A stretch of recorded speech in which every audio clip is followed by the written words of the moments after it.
বানাতে চলেছি এ বাবা চিকেন। আজকে আমি বানাতে চলেছি হোমমেড পিৎজা। তার জন্য চিকেনটাকে আগে প্রিপারেশনটাকে রেডি করে নিচ্ছি। আর এখানে বসিয়ে দিয়েছি কর্নটাকে সেদ্ধ করার জন্য, সুইট কর্ন। এখানে আমি পিৎজা বেস নিয়ে নিয়েছি, এর উপরে দিচ্ছি পিৎজা পাস্তা সস। সসটা লাগানো হয়ে গেছে, এবার দেবো হেলমেন্সের মিওনিজ। চিকেনটা আমি একটু ভিনিগার দিয়ে আর নুন দিয়ে ফ্রাই করে নিলাম। সব সস দিয়ে দেবো। প্রথমে দিয়ে দিচ্ছি সয়া সস, এবার দিতে হবে চিলি সস।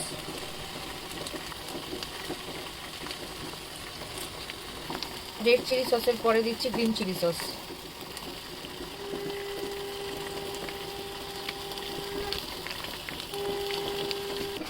আর সামান্য পরিমাণে জিঞ্জার গার্লিক পেস্ট। আর দিয়ে দিলাম কিছু কোচানো ক্যাপসিকাম। সেদ্ধ হওয়া পর্যন্ত এটাকে ভালো করে নাড়িয়ে যেতে হবে, আর একদম শুকনো শুকনো করতে হবে। একে একে সব টপিংসগুলো দিয়ে দিয়েছি। এখানে আছে সুইট কর্ন, চিকেনটাও দিয়ে দিয়েছি আর একটু টমেটো। এবার দেব চিজ। না সেরকম তো নেই, দেখছি তুই কোথায়। রেডি আমার হোমমেড পিৎজা।